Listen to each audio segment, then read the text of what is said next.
దేవునికి మహిమ కలుగును గాక. రెండు చేతులతో ఒకసారి దేవుని స్తుతిద్దామా?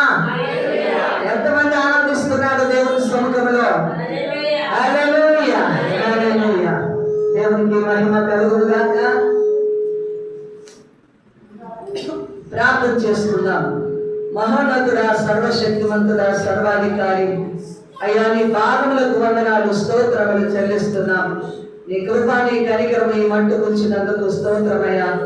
నీ కటాక్షముతో మమ్మల్ని ఆవరించి బలపరచుమని నీ కరుణా పీఠము దగ్గరికి వచ్చి ఉండగా తండ్రి, నీ కృపాసనం దగ్గర మమ్మల్ని ఆశీర్వాదకరంగా మార్చి నీ దాసురాల నోటికి నీ యొక్క కృపల తోడుగుంచి బలపరచుమని వింటున్న ప్రతి ఒక్కరు ఆత్మకార్యము జరిగించి వాక్యం యొక్క ఫలింపును దయచేయమని యేసు నామములో ప్రార్థిస్తున్నాము తండ్రి, ఆమేన్. హల్లెలూయా. సంగమునకు దేవుడు వాక్యం యొక్క తాళపు చెవి ఇచ్చాడు. సంగమునకు దేవుడు వాక్యం యొక్క తాళపు చెవి ఇచ్చాడు. దేవునికి స్తోత్రం. తాళపు చెవి అనగా అధికారం. మనకందరికి ఇల్లు ఉన్నాయి కదండి, ఉన్నాయా? మరి ఎవరికంటే వాళ్ళకి మనము తాళపు చెవులు ఇస్తామా? ఎవరి ఆధీనంలో ఇల్లుందో ఆ యజమానురాలి యొక్క చేతుల్లోనే ఆ తాళపు చెవులు ఉంటాయి. హల్లెలూయా. అలాగే దేవుడు మనకందరికీ కూడా వాక్యాన్ని ఇచ్చున్నాడు. అయితే వాక్యం యొక్క తాళపు చెవి ఎవరి చేతుల్లో ఉండాలి? సంఘము అనగా విశ్వాసుల చేతుల్లో ఉండాలి. సేవకుల యొక్క చేతుల్లో వాక్యం యొక్క తాళపు చెవి. కనుక సంఘానికి ఇది ఆశీర్వాదము దేవుడు గొప్పగా ఇచ్చున్నాడు. చాలా మందికి పాటల్లో ఉద్యమం ఉంటుంది, పాటలు పాడేంత వరకు మెలగోగలిగి ఉంటారు. కానీ వాక్యం వినే సమయానికి ఏమొస్తుంది? నిద్ర వచ్చేస్తుంది, మత్తులోనికి వెళ్ళిపోతారు. వాక్యం జరుగుతున్నప్పుడు బయటికి లోపలికి నడవడము, టైం చూసుకోవడం, ఎప్పుడు అయిపోద్ది అని ఆ తొందరపాటులో ఉంటుంటారు. ఎందుకని? వాక్యం యొక్క నిర్లక్ష్యం. అయితే చూడండి, మనము ఇప్పుడు కొన్ని ప్రశ్నలు వేసుకుందాం. దేవుని యొక్క మాట, వాక్యం అంటే ఏంటి? దేవుని మాట. దేవుని మాట నెరవేరాలంటే మనం ఏం చేయాలి? దేవుని మాట నెరవేరాలి అంటే మనం ఏం చేయాలి? దానిని క్రియారూపంలో జరిగించాలంటే మన యొక్క పనుల రూపంలో, క్రియ అంటే మనము జరిగించే కార్యాల రూపంలో వాక్యం యొక్క నెరవేర్పు జరగాలి. దేవుని మాట నెరవేర్చబడాలి. వింటున్నారా? చక్కగా వినాలి. దేవుని మాట నెరవేర్చబడాలి. అది క్రియారూపములు అంటే మన యొక్క కార్యాలు, మనం చేసే పనుల రూపంలో అవి జరిగించబడాలి. ఎలా అన్నది మన ప్రశ్న. క్రీస్తులో మన స్థానం ఎంత? క్రీస్తులో మన యొక్క స్థానము ఎంత? మన శక్తి ఎంత? ఆయనలో ఉన్న ప్రభావము ఎంత? విజయము ఎంత? పరిశీలనకు తెచ్చే అంశము నేడు మనం వింటున్నది. వాక్యము అంటే ఎవరు? దేవుడు. ఆ వాక్యమే శరీరధారిగా ఈ లోకములోనికి కృపాసత్య సంపన్నుడుగా యేసు ప్రభువారు వచ్చారు.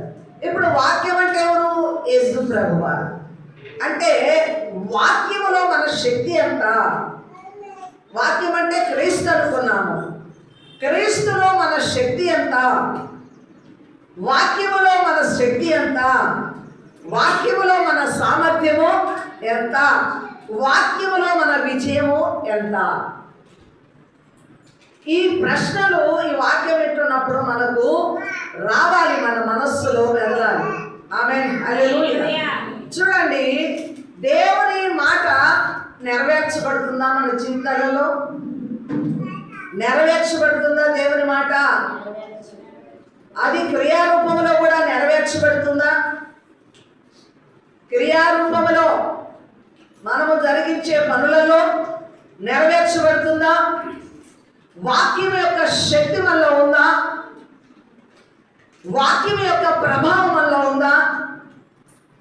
వాక్యం యొక్క విజయము మనలో ఉందా? ఆన్సర్ ఉందా? వాక్యము శక్తిని అనుభవిస్తున్నామా? వాక్యం ప్రభావం మనలో ఉందా?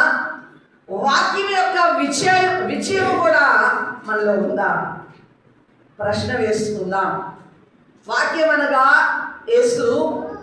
యేసయ్య శక్తి, ప్రభావము, విజయము కలిగిన వాడు. అయితే మనలో కూడా అట్టి స్థితి ఎంత ఉందో మనం చూద్దాం. వాక్యం యొక్క ఫలింపుకు ఆధారం ఏంటి? వెరీ గుడ్, దేవునికి స్తోత్రం. వాక్యము ఫలించాలంటే ఏం చేయాలి? విశ్వాసం ఎలా కలుగుతుంది? వినుట వలన. మంచిది, దేవునికి స్తోత్రం. వినుట వలన విశ్వాసము కలుగుతుంది. విశ్వాసము ద్వారా వాక్యము నెరవేర్చబడుతుంది, ఫలింపు వస్తుంది. దేవునికి స్తోత్రం. ఇది ఎవరి జీవితంలో జరిగింది? ఒక వ్యక్తి జీవితంలో జరిగింది, అబ్రహాం. వెరీ గుడ్, దేవునికి స్తోత్రం. ఏమి విన్నాడు? ఏమి నెరవేర్చబడింది? వెళ్ళమన్నాడు, వెళ్ళాడు. దేని యందు విశ్వాసం ఉంచాడు? కుమారుడు ఇస్తానని వాగ్దానము అనే మాట ఇచ్చాడు. మాట కొరకు ఏం చేశాడు? కనిపెట్టుకున్నాడు. 75 సంవత్సరాల వయసులో దేవుడు మాట ఇచ్చాడు. దేవుని వాక్కు అబ్రహాముతో మాట్లాడింది. నువ్వు విచారపడకు, నీకు వారసుడైన కుమారుడు నేను ఖచ్చితంగా ఇస్తాను.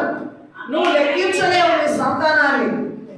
ఆకాశపు నక్షత్రాలను లెక్కించగలవా? ఇసుక రేణువులను లెక్కించగలవా? అంతకంటే విస్తారంగా నీ సంతానం నేను విస్తరింపచేస్తాను. అలాగా గొప్పగా నీ సంతానం నీకు కలుగుతుందని ఎవరిచ్చారు? 75 సంవత్సరాల కాలంలో అబ్రహాం గారికి దేవుడిచ్చిన వాగ్దానం ఏంటది? వాగ్దానంతో కూడిన మాట. అయితే అబ్రహాం గారు ఎన్ని సంవత్సరాలు వేచున్నాడు? 25 సంవత్సరాలు వేచున్నాడు. 100 సంవత్సరాల కాలంలోకి ఆ మాట నెరవేర్చబడింది, ఆ వాగ్దానము నెరవేర్చబడింది. విన్నాడు దేవుని మాటను, విని విశ్వసించాడు. విశ్వసించిన తర్వాత ఆయన ఏం చేశాడంటే వాగ్దానమును గుర్తు తెచ్చుకున్నాడు. వాగ్దానమును గుర్తు తెచ్చుకొని వాగ్దానం ద్వారా, విశ్వాసము ద్వారా బలము పొందాడట. 100 సంవత్సరాల కాలంలో అబ్రహాం గారు బలము పొంది, అప్పటికి శారాకు ఏమైపోయింది? గర్భము కూడా ఉడిగిపోయింది. అలాంటి సమయంలో వాగ్దానాన్ని జ్ఞాపకం తెచ్చుకున్నాడు. దేవుని మాటను జ్ఞాపకం తెచ్చుకొని విశ్వాసం ద్వారా బలము పొంది, బలహీనుడే, వృద్ధుడే, బలము పొంది శారాను పోయి కూడాడు. శారాను పోయి కూడగా ఈ విశ్వాసము ఆయనకు బలమునియగా దేవుని యొక్క మాట అక్కడ ఏమైంది? నెరవేర్చబడి వాగ్దాన కుమారుడైన ఇస్సాకును అబ్రహాం గారు పొందుకున్నాడు. ఆమేన్, హల్లెలూయా. అంటే దేవుడు కూడా ఈ మాటలన్నీ వాగ్దానంతో కూడిన మాటలే. పరిశుద్ధ గ్రంథంలోని ప్రతి మాట కూడా శక్తివంతమైన మాటలు, మనుషుల హృదయాలను బలపరిచే మాటలు, పాపమును కడిగే మాటలు, బలహీనులైన వారిని ధైర్యపరిచే మాటలు, విశ్వాసమును కలిగించి బలాదులు తెచ్చే మాటలే కానీ బలహీనపరిచే మాటలు కాదు. అయితే ఈ లేఖన భాగంలోని మాటలన్నిటినీ మనం నమ్ముచున్నామా? ఆ మాటలన్నిటినీ పట్టుకొని నెరవేర్పులోనికి తెచ్చుకుంటున్నామా? ఆ మాటల్లోని శక్తి, ఆ మాటల్లోని ప్రభావము, ఆ మాటల్లోని బలమైన కార్యాలు, ఈ మాటలను బట్టి మన జీవితాలలో నెరవేర్పుల్లోనికి మనం తెచ్చుకుంటున్నామా? ఈ మాటలు, ఈ వాక్యము మన సమస్యల్లో మనకు నెరవేర్పులు ఇవ్వాలి. జరగని కార్యాలలో జరిగే విధానం చూడాలి.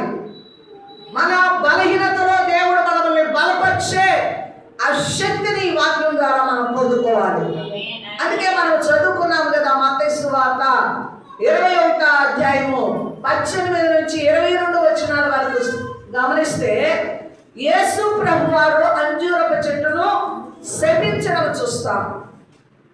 అంజూరపు చెట్టు మీద ఆయన ఏమీ ప్రయోగించలేదు, ఏమైనా విషయం కూడా వేయలేదు. ఏ చెడు ప్రభావం కలిగిన చెట్టు ఎండిపోవడానికి ఎలాంటి కూడా ఉపయోగించలేదు. కానీ ఏమిచ్చాడు? నీవు ఫలించలేదు కనుక నీవు ఆ మాట చదువు ఒకసారి. మత్తయి సువార్త 21వ అధ్యాయము 18వ వచనం చదువు. ఉదయమందు మరలా వెలుచుండగా ఆయన ఆకలి కొనెను. అప్పుడు అంజూరపు చెట్టును చూసి దాని యొద్దకు రాగా దాని యందు ఆకులు తప్ప అవి ఏమీ కనపడలేదు కనుక దానిని చూచి ఇక మీదట ఎన్నటికి నీవు కాపు కాయ కుందుగాకని చెప్పను. ఏమన్నాడు? నీవు ఇక మీదట ఎన్నటికి కాపు కాయ కుందుగాకని మాట అన్నాడు. ఏమన్నాడండి? మాట అన్నాడు. వెంటనే అది ఏమైంది? ఎండిపోయింది, ఏడుతో సహా ఎండిపోయింది.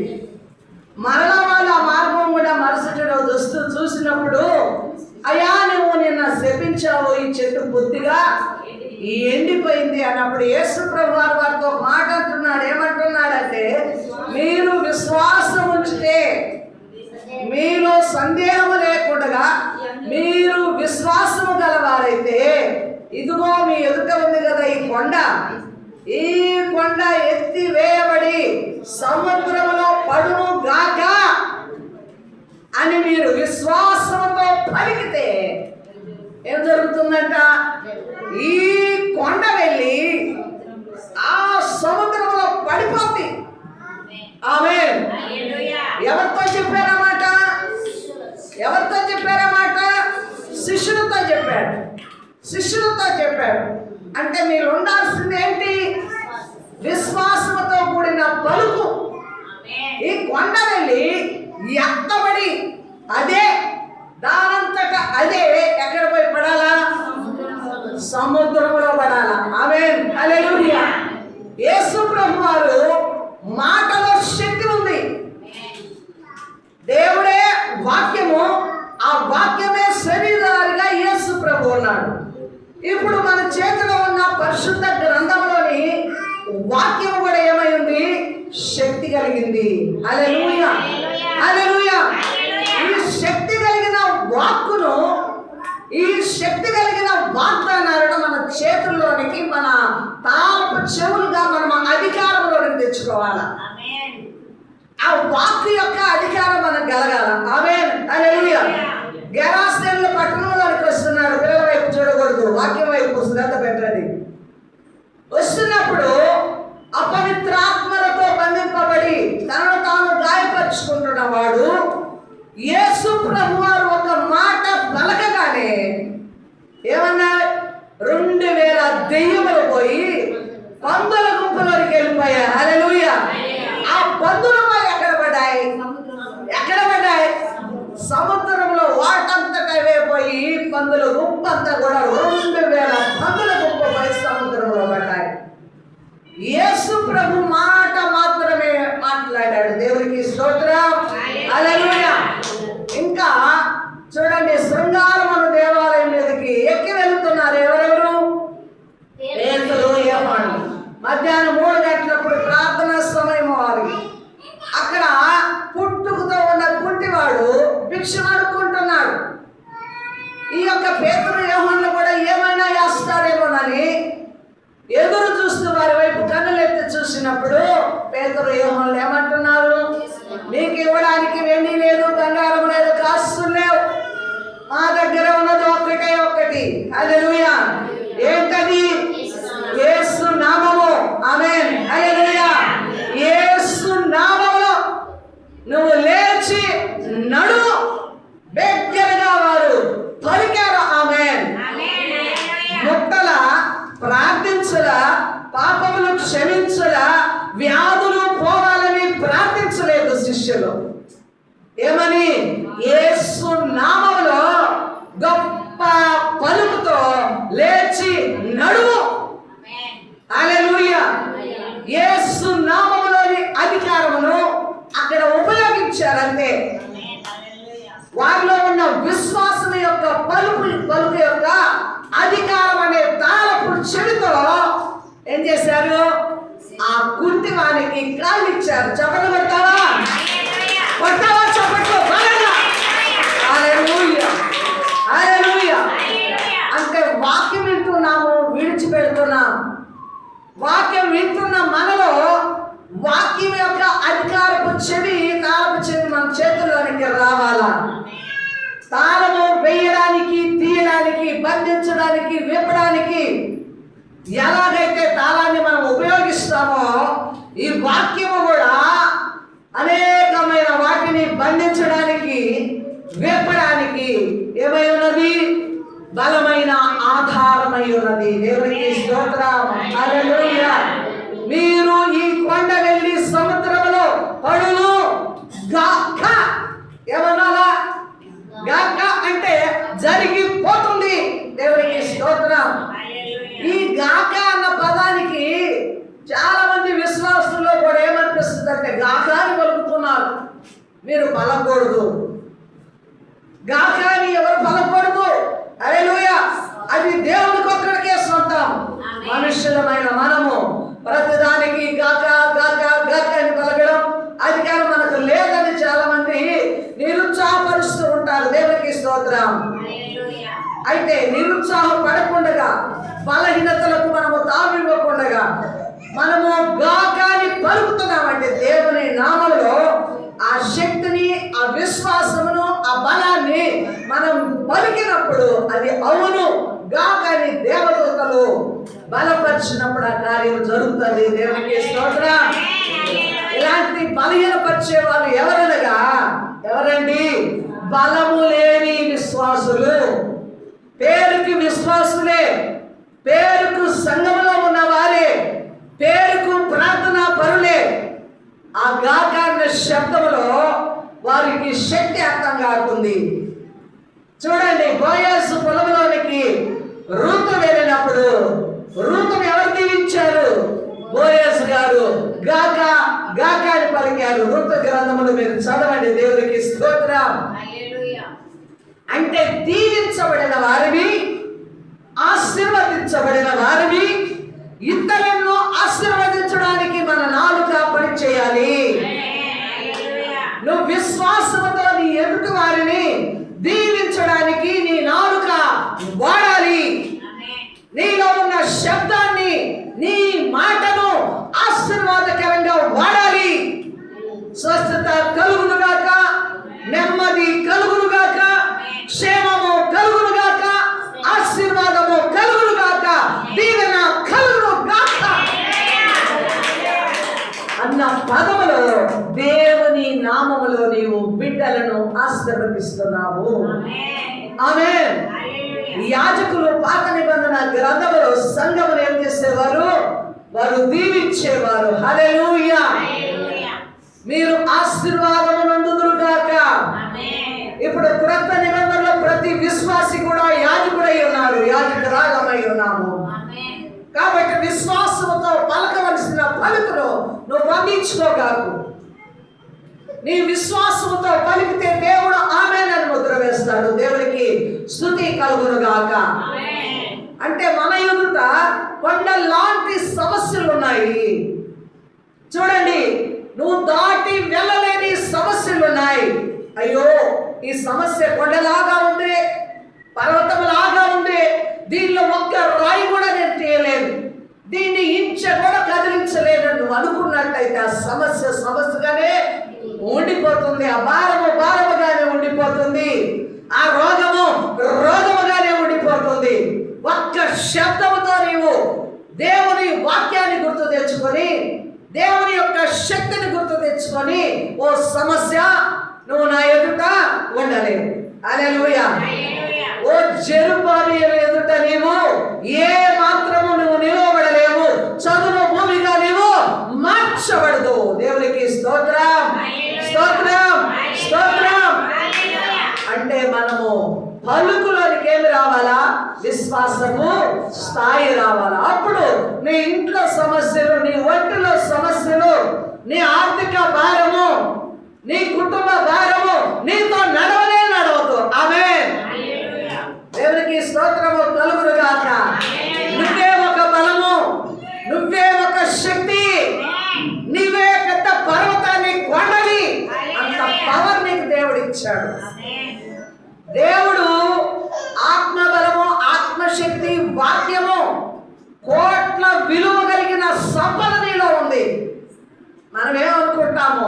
నేను జీరో, నేను పనికిరాను, నా వల్ల కాదు, ప్రార్థన నాకు రాదు, వాక్యం నాకు రాదు, విశ్వాసపు స్థాయి నాలో లేదు, నేను బలహీనురాల్ని, నేను ఎలాగ ఈ సమస్య నుంచి బయటపడగలనని నీవు అనుకుంటున్నావు. కానీ నీ దేవుడు నీకు ఎంత ఇచ్చాడో తెలుసా?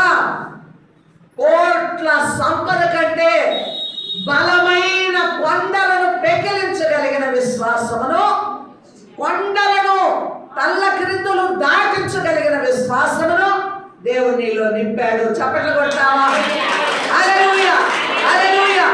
ఈ విశ్వాసపు స్థాయి నీలో ఉన్నప్పుడు ఈ లోకములో క్రీస్తు లాగా నువ్వు ప్రతి దాన్ని కూడా దాటించగలవు. ఆమేన్. వాక్యం ఉంది. వాక్యం యొక్క మాట యొక్క నెరవేర్పు జరిగించడం అంటే విశ్వాసమే. విశ్వాసం ద్వారా మనము దాన్ని మన చేతుల్లోనికి తెచ్చుకొని వాక్యం అనే తాళపు చెవి ఉపయోగించి నీ ఎదుటిన్న ఎంత భారమైనా ఎంత కష్టమైనా నీవే దాన్ని ఛేదించుకోవాలి. సేవకులు ఎప్పుడు నీతో ఉండరు, సంఘం ఎప్పుడు నీతో ఉండదు. ఏ సమయం అందైనా, ఏ స్థలం అందైనా నీవెలా ఉండాలా?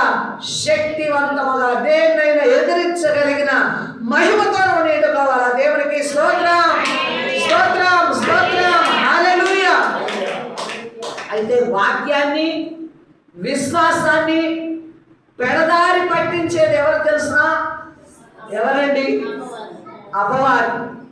దాన్ని మనము గుర్తు చేసుకోవాలంటే ఎక్కడికి వెళ్ళాలి?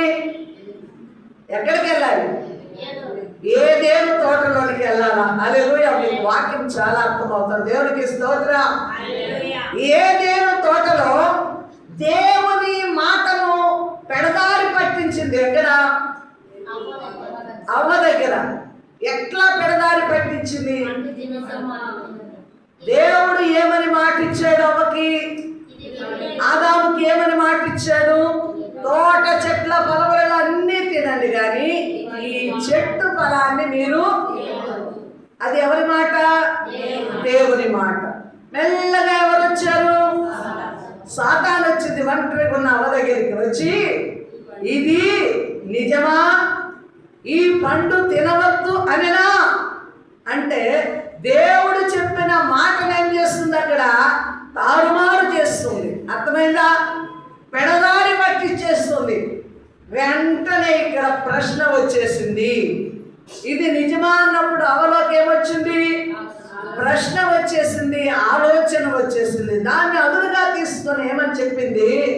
నమ్మించి దేవుని వాక్యాన్ని ప్రక్కన పెట్టి తన ఇష్టము తాను జరిగించుకునే అవకాశం ఎవరు లేకొచ్చిందమ్మా? సాతాను ద్వారా అవ్వలోనికి వచ్చింది. ఆమేన్, హల్లెలూయా.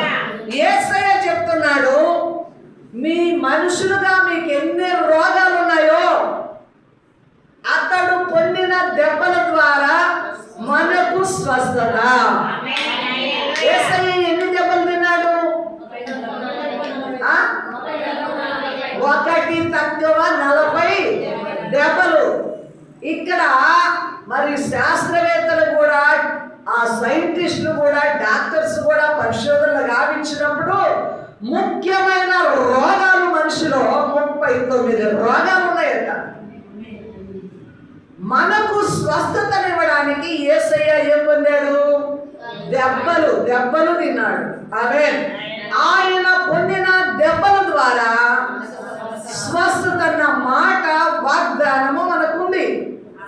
ఎన్నో మార్లు వింటున్నాం, ఎన్నో మార్లు శిలువ ధ్యానాలలో దాన్ని పదే పదే నెమరు వేసుకుంటాం. ఒకవేళ నీకు కుదురుబాటుగానే రోగం వచ్చిందంటే ఈ వాక్యం ఎత్తిపెడుతున్నావా ప్రశ్నించుకుందాం. యేసయ్య నా రోగములు, నా శరీరంలో పుట్టే రోగములన్నిటికీ స్వస్థతనివ్వడానికి శిలువ మీద దెబ్బలు దాచాడు. ఇప్పుడు ఉదరానికి పొట్టకొచ్చిన రోగాల కోసము ఆయన ఏ దెబ్బ తిన్నాడు? ప్రక్కలో ఎముక. శిరస్సులోనికి కలిగే రోగం నిమిత్తం ఏ దెబ్బలు తిన్నాడు? ముళ్ళ కిరీటము. ఇలాగా ప్రతి అవయవానికి కూడా యేసు ప్రభువారు దెబ్బలు మనకు స్వస్థత. మాట ఉంది, వాగ్దానం ఉంది. యేసయ్య స్వస్థపరచగలరు. అర్థమవుతుందా? అయితే విశ్వాసము లేకపోవడం వల్ల, మాట నమ్మకపోవడం వల్ల నీ రోగమునకు కుదురుబాటు కలుగుతుంది. అర్థమైందా? కాబట్టి వాగ్దానాలు ఉన్నాయి, దేవుని మాటలోని శక్తి ఉంది, ప్రభావం ఉంది, విజయం కూడా ఉంది. ఏముంది? శక్తి ఉంది, ప్రభావము ఉంది, విజయం కూడా ఉంది. కానీ నీవు ఉపయోగించుకోవటం లేదు. హల్లెలూయా. కాబట్టి ఈ రోజు నుండి ప్రార్థన చేస్తున్నావు, విశ్వాసము ఉండవచ్చు, వాక్యాన్ని కూడా ఉపయోగించు. ఏం ఉపయోగించాలా? వాక్యాన్ని కూడా ఉపయోగించు. వాగ్దానాలను ఎత్తి పెట్టి ప్రార్థన చేయి. వాగ్దానాలను స్తుతిస్తూ వాక్యాన్ని జ్ఞాపకం తెచ్చుకొని ధైర్యం తెచ్చుకో. యేసు ప్రభు వారు సాతానును ఎదిరించారు. ఎట్లా ఎదిరించాడు? వాక్యము ద్వారానే. చూడండి, సాతాను కూడా వాక్యం తెలుసు. ఎట్లా తెలుసు వాక్యం సాతానికి? దేవదూతగా, కెరూబుగా దేవుని స్థానంలో ఉంది. హల్లెలూయా. వాక్యమంతా ఈ కెరూబుకు తెలుసు. తర్వాత భూమి మీదకి సాతానుకు వచ్చింది. వాక్యము తెలుసు కనుక వాక్యముతోనే దాన్ని ఏం చేశాడు? నోరు మోయించాడు. ఆమేన్. హల్లెలూయా. కాబట్టి ఇప్పుడు మనకు వాక్యం తెలుసండి, వాక్యము చేతిలో ఉందండి. వచ్చిన సమస్యను దేనిలోనూ తీసుకోకూడదు. 100 మంది సేవకుల లిస్టులు ఉంటాయి, ఫోన్ నెంబర్లు. అవునా కదా? పిచ్చి పెట్టిన లాగా నెంబరు ఒక ఆయనకి డైల్ చేస్తే ఆయన ఎత్తలేదు, ఇంకొక ఆయనకి డైల్, ఆయనకి చేయకపోతే ఇంకొక ఆయనకి, ఇంకా చేసుకుంటా కూర్చునే ఉంటావు. ఒక దినమంతా ఇష్టం వచ్చిన వాళ్ళకి ఫోన్లు చేస్తావు. ఏమి నీ చేతిలో దేవుడు అధికారము తారము చెవి ఇవ్వలేదా? వాక్యం యొక్క అధికారం నీకు లేదా? ఉంది కదా.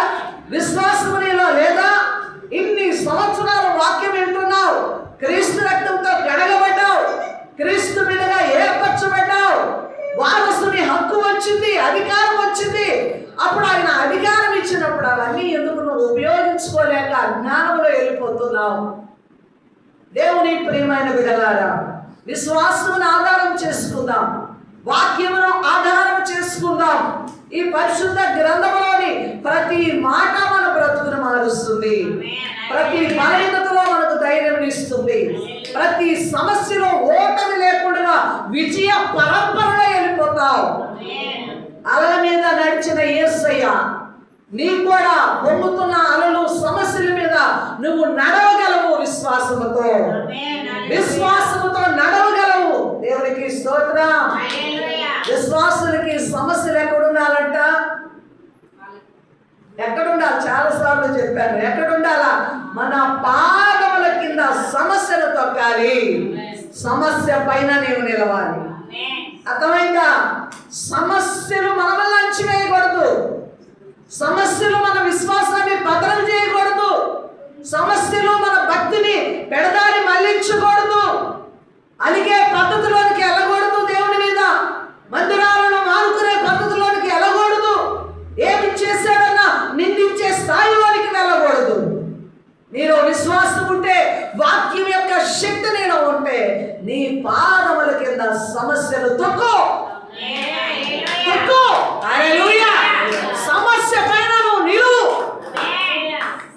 అప్పుడు సాతాను ఏం చేస్తుంది? గడగడ గడగడ వణికి పారిపోతామే.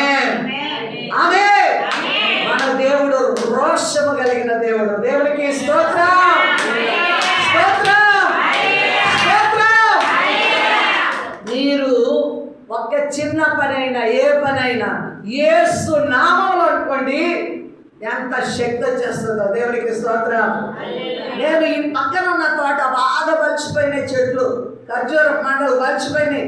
అసలు అడుగు పెట్టాలంటే భయం వేస్తుంది. నా కొడుకు ఎవరొస్తుందేగా, మనం చెప్పాను, వరే నాయన కొంచెం క్లీన్ చేయరని. వాడు ఉత్తుగా పైన అట్లయినా వచ్చేస్తాడు. ఇద్దరు ముగ్గురికి చెప్పాను చేయమని. ఇక నేను కొడవలు తీసుకున్నా, దోటికర తీసుకున్నా, ప్రార్థన చేసుకున్నా, రంగంలోనికి దిగా. హల్లెలూయా. అలుపు లేదు, చెమటలు గారిపోతున్నాయి ఆయనకి. అయినా దేవుడు శక్తినిచ్చి అంత క్లీన్ చేస్తున్నారు. పట్టుకురాలే అవే అవే. ఉదయం నాకు అది గుర్తొస్తుంది. నేనేమనుకున్నానో తెలుసా? ఆ తోటని ఈ ముసలి ఇంత క్లీన్ చేస్తారు. బండి మీద పోయిన వాళ్ళంతా నా సైడ్లో చూస్తా పోతున్నారు.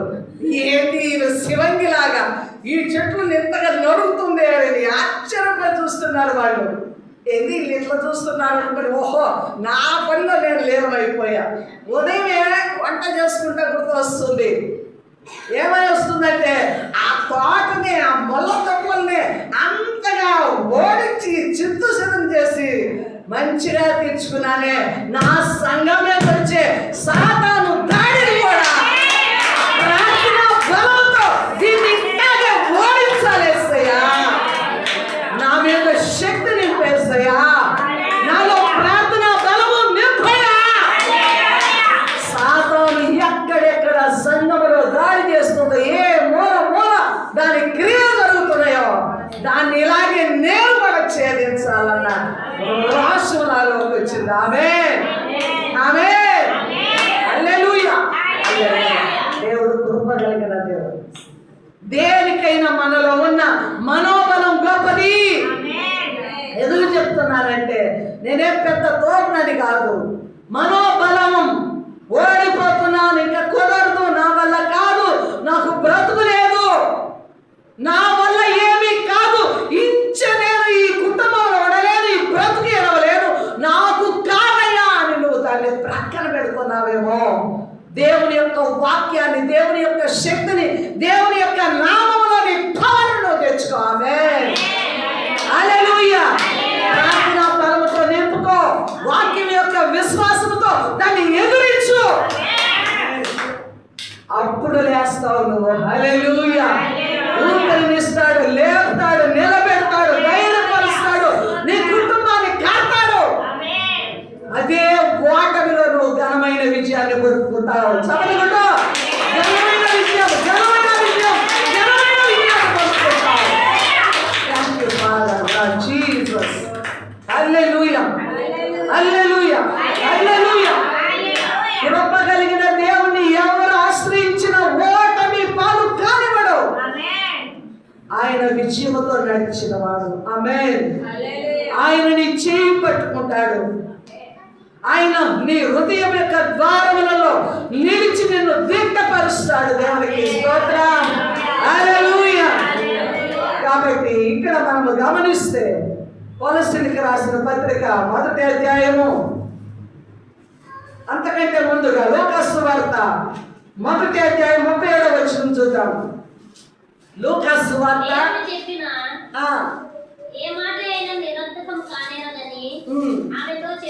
ఆ ముందు వచనం కూడా చదువమ్మా. మరియు ఈ బంధువురాలు తన వృద్ధాప్యమందు కుమారుని గర్భం ధరించి ఉన్నది. గొడ్డలనబడిన ఆమెకు ఇది 6వ మాసము. దేవునికి స్తోత్రం. కన్య మరియ దగ్గరకు వచ్చి దేవదూత గాబ్రియేలు దూత ఏమని చెప్తుంది? మరియా భయపడకు, నువ్వు గర్భము ధరించి కుమారుని కందువు. ఇది దేవుని మాట. ఆమె ఏమన్నది? కన్యకనైన నాకు ఇది ఎలాగూ జరుగును, ఇది ఎలాగూ జరుగును అన్నప్పుడు దేవుడు మాట్లాడిన మాట ఏదియు నిరర్థకము కానేరదు. దేవునికి స్తోత్రాలు. హల్లెలూయా, హల్లెలూయా. ఇక్కడ ప్రతి పలుకు కూడా పవిత్ర ఆత్మ ద్వారా, దైవ ప్రేరణ ద్వారా, దేవుని మాట ద్వారా ఈ పరిశుద్ధ గ్రంథము రాయబడింది. ప్రతి ప్రవక్త, ప్రతి సేవకుడు పరిశుద్ధాత్మ పూర్ణులై దేవుని మాట చొప్పున, దేవుని ఆజ్ఞ మేరకు ఈ పరిశుద్ధ గ్రంథము రాయబడింది. ఆయన మాట ఏది కూడా నిరర్ధకము కానేరు. అప్పుడు మరియా విశ్వాసం ఉంచింది. దేవుడిచ్చిన మాట మీద నమ్మకం ఉంచి ఏమనింది? నీ మాట చొప్పున నాకు జరుగును గాక. హల్లెలూయా, హల్లెలూయా. ఒకవేళ దేవదూత ప్రకటించినా, దేవుని ఆజ్ఞ వచ్చినా, దేవుని మాట మాట్లాడినా ఈమె విధేయురాలు కాకపోతే, ఈమె మాట దేవుని మాట నమ్మకపోతే మరియ జీవితంలో ఆ కార్యము జరగదు. హల్లెలూయా. ప్రాముఖ్యమైన అంశం ఏమిటంటే, దేవుడు మాట ఆజ్ఞ ఇచ్చిన, దేవదూత వచ్చి ప్రకటించిన, ఈమెలో విధేయత, ఆ పని నాలో జరుగునుగా కానీ ఈమె సమ్మతించింది కాబట్టి దేవుని మాట అక్కడ ఏమైంది? నెరవేర్చబడ్డది. ఇప్పుడు విశ్వాసులమైన మనకు కూడా వాగ్దానాలను నమ్మాలి. దేవా, నీ మాట జరుగుతుంది, నీ మాట నిరర్ధకము కాదు, నీ మాట మీద నేను నమ్మకం ఉంచాను. హల్లెలూయా. దేని మీద? దేవుని మాట మీద నమ్మకం ఉంచండి, నీ కార్యము జరిగిపోతుంది. దేవునికి స్తోత్రం. హల్లెలూయా. అందుకే చూద్దామండి, యేసయ్య ఈ లోకమందు అధికారంతో కూడిన మాటలు మాట్లాడాడు. ఆయన 12 ఏళ్ల వయసులోనే ఆయన మాటలకి జ్ఞానవంతులైన వారు కూడా ఆశ్చర్యపడ్డారు. ఈయన ఆ వడ్రవాని కుమారుడు కాదా, ఆ మరియ కుమారుడు కాదా, ఈ జ్ఞానం ఏంటి, ఈ పలుకులేంటి, ఇంత జ్ఞానము ఈ 12 ఏళ్ల బాలుడికి ఎక్కడ వచ్చిందని వారు ఆశ్చర్యపడ్డారు. యేసు ప్రభువారు ఆయా సందర్భాలలో అధికారంతో కూడిన మాటను ఉపయోగించాడు. అధికారంతో కూడిన మాటను ఉపయోగించాడు. చూద్దాం రండి, లూకా సువార్త 4వ అధ్యాయము 36వ వచనం. త్వరగా చదవాలి, సమయం లేదు. లూకా సువార్త 4వ అధ్యాయము 36వ వచనం. అధికారముతోను బలముతోను అపవిత్రాత్మలకు ఆజ్ఞాపింపగానే అవి వదిలిపోవచ్చున్నాని ఒకరితో ఒకడు చెప్పుకోండి. ఆమేన్, హల్లెలూయా. దయ్యములు పట్టిన వారు యేసు ప్రభు దగ్గరకు వస్తున్నారు. దయ్యములు పట్టిన వారిని ఎలాగా వాటిని గద్దించాడంటే, అధికారముతోను బలముతోను వాటిని గద్దించగా అవి వదిలి పోయినాయి అని ఒకరినొకరు చెప్పబడ్డారు. ఆమేన్, హల్లెలూయా. యేసు ప్రభు మాటలు ఏముంది? అధికారం ఉంది. యేసు ప్రభు మాటలు ఏముంది? బలము ఉంది. ఆమేన్, హల్లెలూయా, హల్లెలూయా. విశ్వాసులకి అధికారముతో కూడిన మాట ఉండాలి, బలముతో కూడిన పలుకు అక్కడ పరిస్థితిని మార్చివేస్తుంది. దేవునికి స్తోత్రం, స్తోత్రం, స్తోత్రం. హల్లెలూయా. ఇంకా మనం గమనిస్తే చూద్దాము, లూకా సువార్త 9వ అధ్యాయం 13వ వచనంలో 5 రొట్టెలు 2 చేపలు, 5 రొట్టెలు 2 చేపలు, 5,000 మంది పురుషులు, అలాగే స్త్రీలు పిల్లలు సుమారు ఇంచుమించు 15,000 మంది ఉండవచ్చు. అయితే యేసు ప్రభువారు ఆ రొట్టెలను ఏం చేశాడు? తన చేతుల్లోనే తీస్తున్నాడు. తన యొక్క పలుకుల ద్వారా ఆ రొట్టెలను ఆశీర్వదించి వీరిచి 50 మందిలో కూర్చొని పెట్టండి, వడ్డించండి అన్నాడు. హల్లెలూయా. ఏం చేశాడు? వడ్డించుడి. ఆమేన్. 5 రొట్టెలు 2 చేపలు యేసయ్య చేతుల్లోనికి వచ్చినాయి. వాటిని ఆకాశం వైపు కన్నులెత్తి ఆశీర్వదించాడు. ఆమేన్. ఏంటి ఏ ఆశీర్వాదము? ఈ 5 రొట్టెలు, ఈ 2 చేపలు వీళ్ళందరికీ ఆహారంగా నింపబడాలా. హల్లెలూయా. ఎవరికి కొలువ కాకూడదు అని ఆశీర్వదించి పంచిపెట్టినప్పుడు తినగా ఎన్ని గంపలకి 12 మంది శిష్యులు 12 గంపలు ఇంకా మిగిలి నిండిపోయాయి. దేవునికి స్తోత్రం, స్తోత్రం. హల్లెలూయా. సారెపతి విధవరాలు చిన్న అప్పం తెచ్చింది, తిన్నాడు, నీళ్లు తాగాడు, దీవించాడు. కరువు కాలం అంతా అంత పిండి ఉంది. పిండి తీస్తుంది, పిండి ఉబ్బుకుతుంది, నూనె వాడుతుంది, నూనె తరిగిపోలేదు. నూనె కూడా కరువు కాలం అంతా వారు పోషింపబడ్డారు, ఏలియాను కూడా పోషించారు. అర్థమైందా?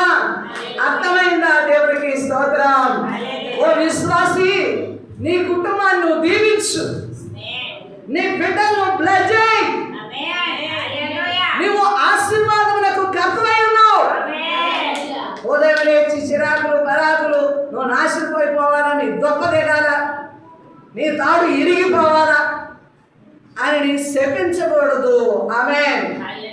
మనము మన ఇంటికి ఆశీర్వాదము ఇచ్చే బిడలమై ఉన్నాం. మన నాలుక జీవము కలిగిన మాట. దేవునికి స్తోత్రం, స్తోత్రం. దీవెనైన మట్టుకు మనము దీవించడానికి ప్రారంభిద్దాం మన నాలుకను. దేవునికి స్తోత్రం. కేవలము ప్రార్థనకే వాడుతున్నావేమో నీ నాలుక.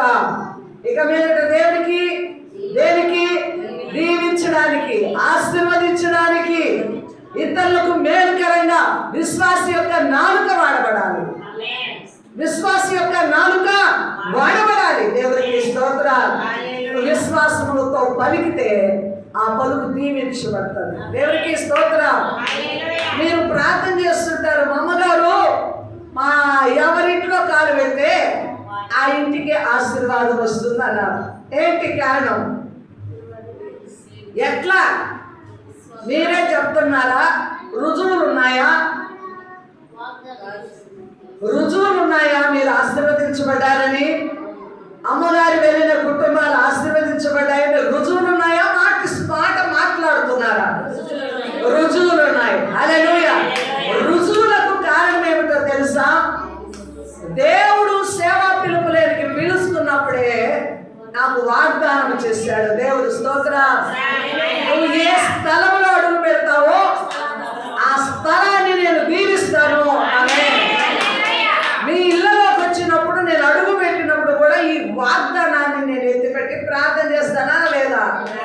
చేస్తాను. ఆమేన్. ఎందుకంటే ఆ వాగ్దానమే నాకు దీవెన, నాకు ఇచ్చిన ఆత్మలకు బిడ్డలకు దీవెన. హల్లెలూయా. నేను అడుగు పెడితే అడుగులో ఏమి లేదు, దేవుడు వాగ్దానం చేశాడు, ఆ మాట నాకు ఇచ్చాడు. నువ్వు వెళ్ళే ప్రతి స్థలంలో, నువ్వు అడుగు పెట్టిన ప్రతి స్థలంలో నిన్ను దీవిస్తాను. వెళ్ళిన స్థలాన్ని నేను దీవిస్తాను.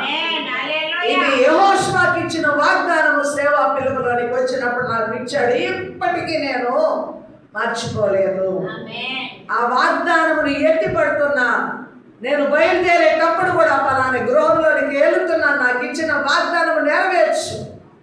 వారి గుడారంలో ఎంత దీన స్థితిలో ఉన్నా, ఎంత చెడిపోయిన స్థితిలో ఉన్నా వారిని మార్చగలిగిన దేవుడు నీవే. అమ్మగారు కాదు, అక్కడ చేసింది ఎవరు?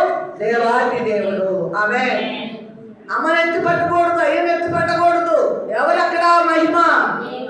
దేవుడు మాట ఇచ్చాడు కాబట్టి ఆ మాట ఆయన నెరవేర్చుకుంటున్నాడు. ఆ మాటలోని బలము, ఆ విశ్వాసము, ఆ వాగ్దానాన్ని నేను మరొక దాన్ని నా యొక్క చేతుల్లోనికి, ఆ వాగ్దానం యొక్క తాళపు చెవిని నేను తీసుకొని ఉపయోగిస్తున్నాను. అర్థమైందా? కాబట్టి ఇప్పుడు మీలో కూడా వాగ్దానాలు ఎన్నో ఇచ్చుంటాడు. ఆ వాగ్దానాలనే విశ్వాసము తాళపు చెవి మీ చేతుల్లోకి తీసుకొని వాటిని బ్లెస్సింగ్ రూపంలో, ఆశీర్వాద రూపంలో మీరే మార్చుకోవాలి. అవకాశం దేవుడు మీకు ఇస్తున్నాడు. అర్థమైందా? దేవునికి స్తోత్రం, స్తోత్రం. కాబట్టి మనం గమనిస్తే మార్కు సువార్త 5వ అధ్యాయము 41వ వచనం కూడా చనిపోయిన బిడ్డను లేపాడు. ఆధారం ఏమిటంటే, చిన్నదానా లేము, ఒక్క మాటే. ఏం మాట్లాడలాడా. చనిపోయి ఉన్న బిడ్డ దగ్గరికి వెళ్ళి, ఆడపిల్ల కాబట్టి ఏమన్నాడు, చిన్నదానా లేము. చనిపోయిన బిడ్డ యేసయ్య మాటతో లేచింది, లాజరు బయటికి రా. హల్లెలూయా. 3 దినాలు అయిపోయింది. ఏమండి, శవాన్ని ఏం చేస్తారు, తెల్లని వస్త్రాలలో చుట్టి సమాధిలో పెట్టిన లాజర్ని రాయి పొర్లించండి అన్నాడు. సమాధి మీద ఉన్న రాయి పొర్లించారు. లాజరు బయటికి రానగానే లాజర్ని వస్త్రములలో చుట్టిన లాజరు నడుచుకుంటా సమాధిలో నుంచి ఎక్కొచ్చాడు, బయటకు వచ్చేసాడు, సజీవుడు వచ్చాడు. ఆమేన్. చనిపోయిన వాడు బ్రతికి వచ్చాడు అంటే యేసయ్య మాటలో ఏముంది, జీవం ఉంది. అంటే వాక్యం యొక్క నెరవేర్పు మన జీవితాలలో ఫలించాలంటే మీరేమన్నారు, వాక్యం వింటే ఫలిస్తుంది అన్నారు. వింటే ఎక్కడ ఫలిస్తుంది అమలారా అయ్యలారా? ఎన్ని సంవత్సరాలు వింటూ పోతున్నా ఈడ వింటారు. పోయిన వారం ఏం చెప్పారమ్మా నేను తక్కువ అడిగామంటే బుడగీకుంటూ ఉంటారు.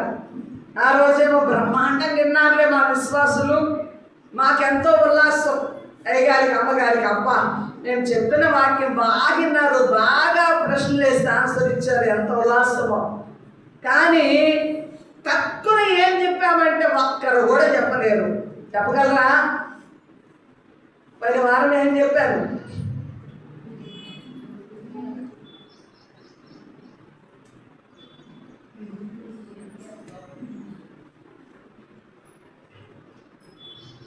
బాధ్యతాయుతమైన పోరాటం, బాధ్యతాయుతమైన ఇర్మియా కఠినమైన మాట పలకమన్నప్పుడు అది తనకు సరసాలలో ఏమండి వడవలో బిగించి కష్టమైన పరిస్థితి కలిగిన ప్రకటించడానికి కోరుకున్నాడు.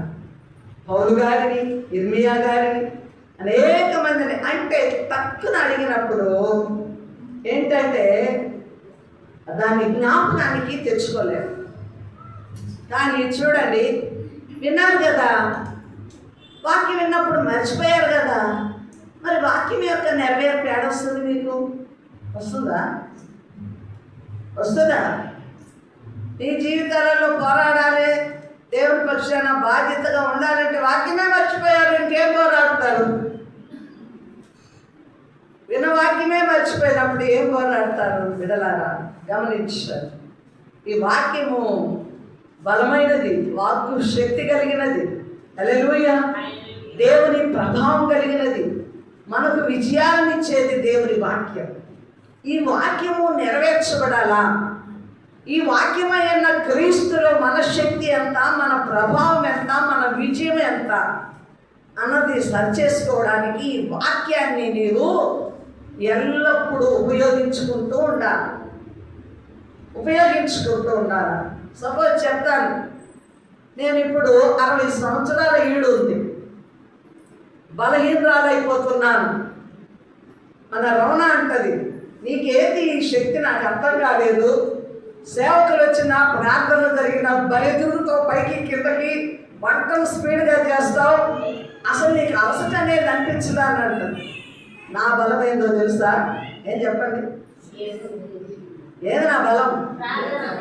ప్రార్థన. ఇంకా చెప్పాలి,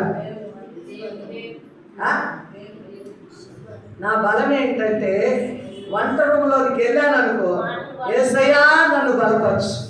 నేను వృద్ధాప్యంలో ఉన్నదాన్ని, నేను వంట దగ్గర ఎక్కువసేపు నిలబడలేని దాన్ని, నువ్వు శక్తినిస్తే నిమిషంలో చేసేస్తా ఈ వంట. యెహోవా నా బలమా. పాడుకుంటా ఉంటాను లోపల. ఏమని పాడుకుంటా? యెహోవా నా బలమా, యథార్థమైనది నీ నామం, పరిపూర్ణమైనది నీ నామం. అంటే వృద్ధాప్యంలో ఉన్నా కాబట్టి ఎవరి బలాన్ని ఆశ్రయిస్తున్నాను? నా బలము యెహోవా, నా బలము నా దేవుడు అనుకున్నాను. దేవునికి స్తోత్రం. ఇప్పుడు దీన్ని వాక్యంలోనికి మలుచుకోవాలా? ఏదైనా ఒక వాక్యాన్ని సూచన చేయగలరా మీరు? ఇప్పుడు బలహీనమైనప్పుడు దేవుడు బలపరుస్తాడన్న వాక్యాన్ని ఎత్తిపట్టండి. ఇప్పుడు మీకు వాక్యము నెరవేర్పు, వాక్యం అనే తాళము ఉపయోగించుకోవడం నేర్పిస్తున్నాయి. Very good. నా దేవుడు నాకు బలమాయం. ఇంకా నూతన పరచబడను. Very good. ఇంకా బలహీనతలో నేను నిన్ను బలపరిచెదను. యెహోవా కొరకు ఎదురు చూసేవారు ఇట్లా ఏం చేయాలా? వాక్యం అనే తాళపు చెవిని దగ్గర తీసుకొని యెహోవా కొరకు ఎదురు చూసేవారు నూతన బలము పొందుదురు. ఇప్పుడు ఈ వాక్యమును ఆధారం చేసుకుని నువ్వు నూతన బలము తెచ్చుకోవాలి. స్వస్థపరచు దేవుడును నేనే, నీ ఎముకలకు స్వస్థతనిచ్చేవాడును నేనే, నీ రోగములను కుదురుబాటు చేయవాడును నేనే. సాత్వికం లేదు, నెమ్మది లేదు, ఇంట్లో ఉన్న వాటికి ఓటమి, ఏడుపులు, కన్నీరు వస్తుందా? ఏం చేయాలా? నేను సాత్వికుడను, నేను దీన మనస్సు గలవాడు, నా ఎత్తుకు వచ్చి మీ కార్యం ఎత్తుకొని నా దగ్గర నేర్చుకోండి. ఆ వాక్యాన్ని తాళపు చెవిగా తీసుకొని ఏం చేయాలా? ఉపయోగించుకోవాలా. అయ్యా నువ్వు సాత్వికుడు, నువ్వు దీన మనస్సు గలవాడివి, నాకు సాత్వికము దయచేయి, నాకు దీన మనస్సు దయచేయి, నీ దగ్గరకు వస్తున్నా, నీ గాడి ఎత్తుకొని నీ దగ్గర నేను నేర్చుకుంటున్నా. అంటే వాక్యాన్ని ఆధారం చేసుకొని మన జీవితాలలో ఎటువంటి సమస్యను కూడా కొండ వెళ్ళి సముద్రంలో పడవేయగలిగినంత విశ్వాసమును ఈ వాక్యం అనే తాళం చెవి ద్వారా వాక్యమును ఆధారం చేసుకుని ఏం చేయాలా? మనము విప్పాలా, తెరవాలి. హల్లెలూయా. దేవునికి స్తోత్రం కలుగును గాక. ఇంకా ఒక మాట చదివి ముగించుకుందాం. యోహాను సువార్త 14వ అధ్యాయము 10వ వచనం. యోహాను సువార్త 14వ అధ్యాయము 10వ వచనం. నా యందు తండ్రియు తండ్రి యందు నేను ఉన్నామని మీరు నమ్మటలేదా? మీతో చెప్పుచున్న మాటలు నా ఎంతట నేను చెప్పటలేదు. నా తండ్రి నా యందు నివసించుచు తన క్రియలు చేయుచున్నాడు. చెప్పలేదా? హల్లెలూయా. ఫిలిప్పుకు సందేహం వచ్చింది. అక్కడ ఫిలిప్పుతో ఏమంటున్నాడు? తండ్రి నా యందు నేను తండ్రి యందు ఉన్నానని మీకు తెలియట్లేదా? నేను మాట్లాడే మాటలు కానీ నేను చేసే క్రియ కానీ తండ్రి లేకుండా నేను చేయలేదు. నాలో తండ్రి ఉండి ఈ క్రియలన్నీ చేస్తున్నాడు. చనిపోయిన వారిని లేపడము, ఇంకా అనారోగ్యంతో ఉన్నవారిని స్వస్థపరచడము, రోగులకు స్వస్థతలు ఇవ్వడము, ఏమండి దయ్యములను విడిపించడం, ఇవన్నీ ఎవరున్నారట? తండ్రి నా యందు ఉన్నాడు కనుక తండ్రి క్రియలు చేస్తున్నాడు. కాబట్టి ఆ కింద వచనాలలో చూస్తే ఇప్పుడు విశ్వాసంలో ఎవరు ఉండాలా? క్రీస్తు ఉండాలా. మీలో క్రీస్తు ఉన్న ఎడల ఆయన కంటే మీరు గొప్ప కార్యాలు చేస్తారు. ఇప్పుడు యేసయ్యలో తండ్రి ఉన్నాడు, తండ్రి కుమారుడు ఏకమై ఉన్నారు. ఇప్పుడు విశ్వాసంలో ఎవరు ఉండాలా? యేసు ప్రభు ఉండాలి. యేసు ప్రభు ఎలా ఉంటాడు విశ్వాసులు అంటే పరిశుద్ధాత్మగా, దేవుని యొక్క ఆత్మ రూపంలో యేసయ్య మనలో ఉన్నప్పుడు మనము కూడా ఏం చేస్తాము? ఆ యొక్క యేసయ్య చేసిన వాటికంటే మిగుల గొప్ప కార్యములు మనం చేయగలము. ఆమేన్. ఇప్పుడు నీలో మాట శక్తి కలిగిన మాట, నీ క్రియలు శక్తి కలిగిన క్రియలు యేసయ్య వలె అద్భుతాలు చేస్తున్నారు. ఇప్పుడు సేవకులు అంటే ఊరికే చేయట్లేదు. వారిలో ఎవరున్నారు? శక్తి కలిగిన వాక్యం ఉంది, శక్తి కలిగిన యేసయ్య ఉన్నాడు. వారిలో ఉండి ఆయన క్రియలు జరిగిస్తున్నాడు. ఆయన వారికి వాక్కు బలమును, మాట శక్తిని అందిస్తున్నాడు. కాబట్టి నేను మాట్లాడే మాట కానీ నేను చేసే బోధ కానీ నా వల్ల కలిగింది కాదు, కానీ నాలో ఉన్న తండ్రి వలన కలిగింది. ఆమేన్. మీరు గమనించి చూడండి, పరిశుద్ధాత్మతో ప్రకటించే వాక్యం వేరు ఉంటుంది, దేవుని శక్తి ఆత్మ అనుగ్రహం లేకుండా ప్రకటించే వాక్యం యొక్క శక్తి వేరుగా ఉంటుంది. ఆమేన్, హల్లెలూయా. ఎవరైతే క్రీస్తు ఆత్మతో నింపబడుతూ ఉంటారో వారిలో క్రీస్తు యొక్క శక్తి వారికి ఏమందిస్తుంది? మాటల యొక్క శక్తిని, ఆ మహిమ యొక్క శక్తిని అందించడం ద్వారా వారి ఉపదేశము, వారి బోధ స్ట్రాంగ్ గా ఉంటుంది, మనుషుల్లో పనిచేస్తుంది. అందుకే పేతురు ప్రసంగించినప్పుడు 3000 మంది 5000 మంది రక్షణ పొందారు. పేతురు యోహానుల మాట అనగా కుంటివాడు లేచి నడవగలిగాడు. పేతురు అత్త జ్వరము గద్దించగా తొలగిపోయింది. దేవునికి స్తోత్రం, స్తోత్రం. ఇప్పుడు వాక్యం యొక్క తాళపు చెవి ఉపయోగించుకోవడం అర్థమైందా మీకు? అర్థమైందా లేదా? అర్థమైంది. ఆమేన్, హల్లెలూయా. నీవు ఇక ఏ సిచ్యువేషన్ లో ఉన్నా ఏం తీసుకోవాలి? నువ్వు వాక్యాన్ని తీసుకో. మనటోళ్ళైతే ఏం చేయాలో వాక్యము హృదయంలో పెట్టుకోండి. ఆమేన్. చదువు లేదనుకో, కొన్ని లేఖన భాగాలు వింటున్నారు కదా, వాటిని మీరు హృదయంలో ఉంచుకొని సమస్య వచ్చినప్పుడు ఆ వాక్యాన్ని ఎత్తిపెట్టి వాక్యం అనే తాళపు చెవిని ఉపయోగించి మీ సమస్యల్లో నెరవేర్పులు జరిగించుకోండి.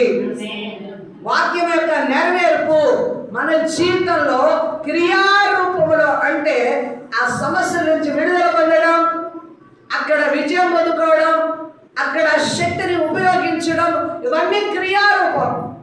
అవునా కాదా?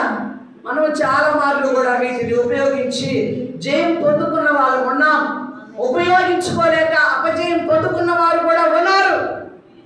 అయితే ఈ దినం మనం విన్న వాక్యం ద్వారా వాక్యం యొక్క నెరవేర్పు మీ జీవితాలలో ఉండాలి.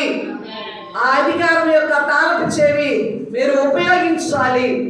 ప్రతి మాట జీవగలిగిన మాట, ప్రతి మాట శక్తితో కూడిన మాట. యేసు మాటలో జీవం ఉంది కాబట్టి మనము పలికినప్పుడు వాక్యం యొక్క పవర్ ప్రజల్లోనికి వెళ్ళి వారిని బాగు చేస్తుంది. దేవునికి స్తుతి కలుగును గాక. ఈ వాక్యం మన ఇంటిలో దీవించబడును గాక. తల వచ్చి ప్రార్థన చేసుకుందాం. మహిమ కలిగిన తండ్రి, నీకు స్తోత్రములు. కరుణా సంపన్న నీకు స్తుతులు చెల్లిస్తున్నాం. నీ దాసురాన్ని బలహీనురాల్ని వాడుకున్నందుకు స్తోత్రం. నీ వాక్యపు వెలుగులో నింపినందుకు స్తోత్రం. ఈ మాటలు విన్న ప్రతి ఒక్కరిలో నీ కార్యము జరుగునుగాక, నీ సమలత జరుగునుగాక, నెరవేర్పులు జరుగునుగాక, వాక్యం యొక్క తాళపు చెవి వాడునుగాక. యేసు నామములో ఫలింపునిచ్చి దీవించుమని ప్రార్థించి స్తుతించి వేడుకుంటున్నాం మా ప్రియ పరలోకపు తండ్రి. ఆమేన్.